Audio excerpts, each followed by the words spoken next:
Well, there's a lot of issues that need to be addressed in the Hammond Area Plan. We're working on now with the safety concerns with one of the intersections. Also the safety concerns of one of the streets, which is the main street going into the lower Hammond area to provide safety for the children from the school.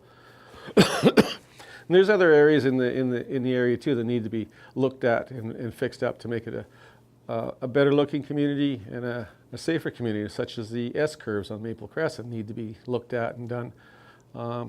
There's probably other things that need to be done in there as well to fulfill the community and everything else and the needs of the community. I don't want to see a whole pile of development come in there that's going to benefit some absentee landlord that's going to, build it and then run away, sort of thing. So there's a lot of things that need to be developed on there.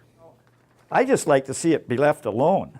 When I grew up, there was lots of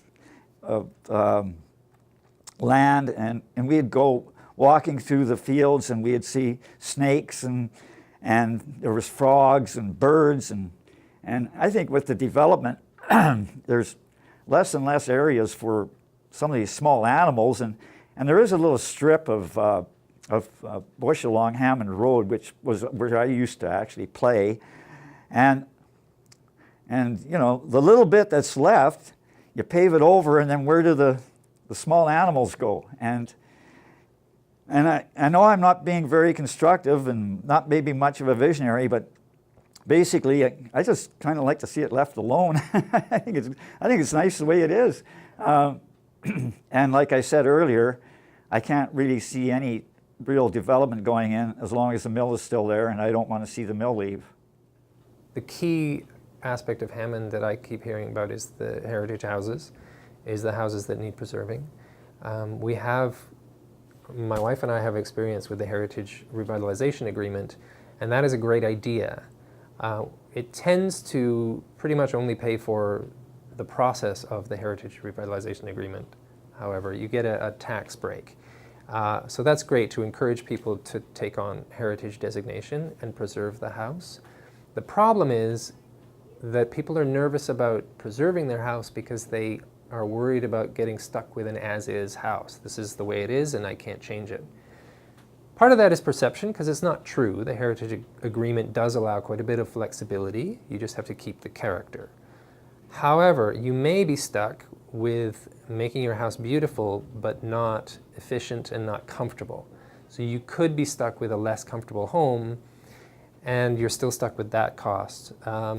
So what I'm working on it, using our house as an example. I've called it Hammond Forever House, because the idea is to create a house that is sustainable into the future, not only heritage, but also something that can last forever and be efficient. So we're not stuck with a huge energy bill. I walk two dogs and I find walking through the lower Hammond area, I find for them, the areas down there where there are the open ditches, they're just a cesspool for garbage, for rats, you name it. I would love to see those to somehow be cleaned up for the area residents. I know sidewalks would be a much welcome addition, but if the ditches were filled, then people would have more area to walk per se, because I know cost-wise that can be quite prohibitive. I'd love to see proper railway crossing sidewalks in at Lorne, and that I've felt for many years that it's just a time bomb waiting to happen for children to get hit there. Never mind people. I dread standing there with my dogs when there's a train going by because there is very little area to stand in. There are some very dark streets that could definitely benefit from a little bit of street lighting going in. Not necessarily every post have a light. We don't have that. We have every second, and that kind of just nicely lights up our street. It's not super bright, but it's taken away from, we don't have a lot of, quote, bike people any longer going through our area because they don't have the dark to hide within anymore. I'd like to see some enforcement of property owners to look after their property. Unfortunately, I was living in the area when the 12-year-old girl's home burnt down and she was lost to the fire. and that because of the condition in which the family kept their backyard, even though they were on a very public street on a corner lot, I think people's attitudes would improve if they weren't looking at derelict vehicles and just junk per se, accumulating and building up. I know it can be a difficult thing. Some people have their right to possessions, but you've also got to think of the betterment of the whole community as such. So I would like to see that. Tolmie Park, I would love to see the playground expanded a little bit, improved upon if at all possible. I know that could be done in stages, doesn't have to be all done at once. If the dog park is going to be a go there, which I hope for the residents it is, it seemed to be a very positive event when it happened.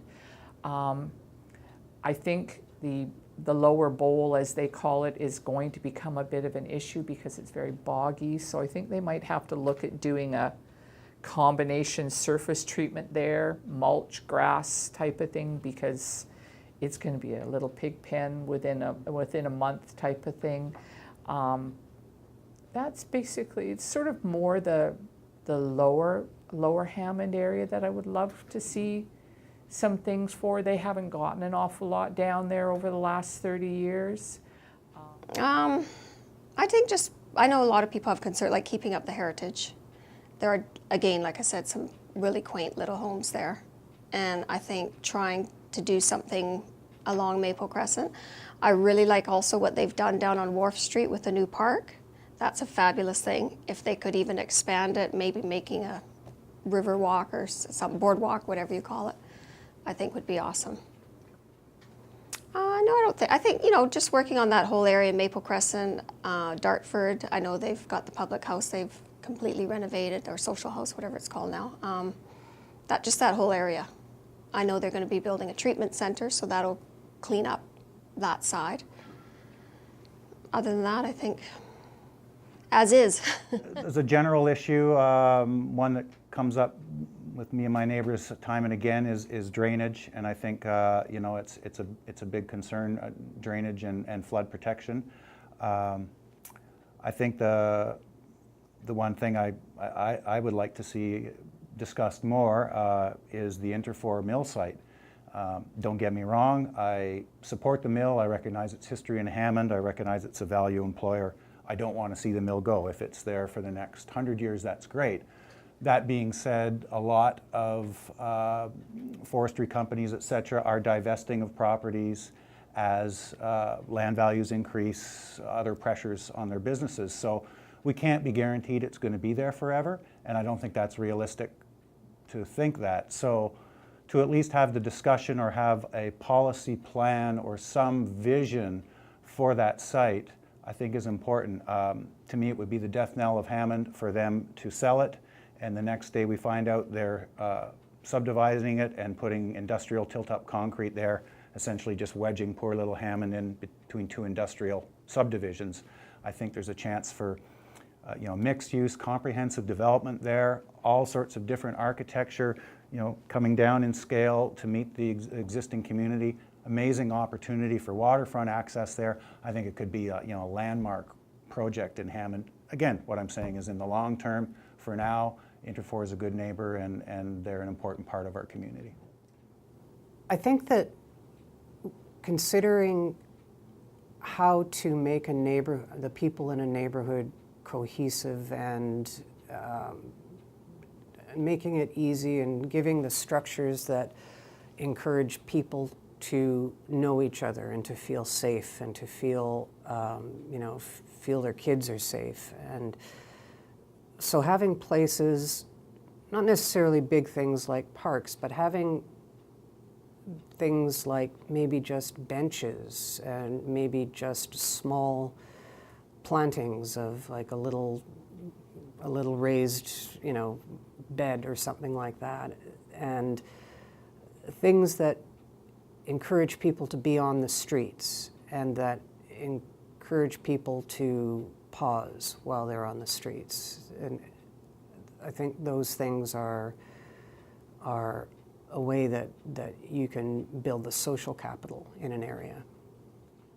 I think there's traffic issues that need to be addressed. The artery of Maple Meadows Way, the way that that kind of takes the traffic off the bridge, I think that will have a very definite impact on the success or lack thereof in the commercial area. And there's also some safety issues that people are concerned about. My biggest concern is that any development, whether infill or densification, keep the character of the community, whether it's the historic character in the historic area, and that to me means houses that are appropriately sized for the lot, not over big, so that you can step from the house to the boundary, and that they be environmentally sustainable. My biggest issue is maintaining and fostering the sense of community, ways of making connections. I've noticed that my front porch, and I have a front porch along the whole front of my house, I thought was too close to the street. But I realize I can speak to the people passing on the sidewalk. It's a transition zone. More buildings need those, especially any multi-family residential kind of buildings. A big one is that sandbox right next to our new bridge. And I believe it was BCIT had a heavy duty works yard plan and some great ideas that never came to fruition. And I believe it's Aquilina that acquired it. I think the city of Maple Ridge needs to hold the owners accountable for what's happening. That preload soil is pushing water tables into people's houses and causing damage in Lower Hammond. So it either needs to revert back and undo that unload, or it needs to carry through to something that's functional and benefits Hammond and Maple Ridge. Okay, there's the dog park, right? Everybody wants a dog park. I don't own a dog, and I totally agree. There should be a place for dogs to run. We've come up with some ideas that I know the district can't follow through on its own, and that's partnership ones, like under the bridge, TransLink access area, and Riverside Park, or Riverside Elementary, pardon me, adult ed, which would be in partnership with School District 42. I know it hasn't been explored, and it goes against what we say about parks right now, but with what was tried at Tolme, how about setting up a little fence around the play area so that we can keep kids in the play area? I know when I was a young, new mom, it was so hard to keep track of those slippery toddlers, and I looked for playgrounds that had a fence right around the playground. And the playground needs repair too, we can work on that. And then instead of being a dog park, let's be a neighborhood-friendly park that allows for dogs.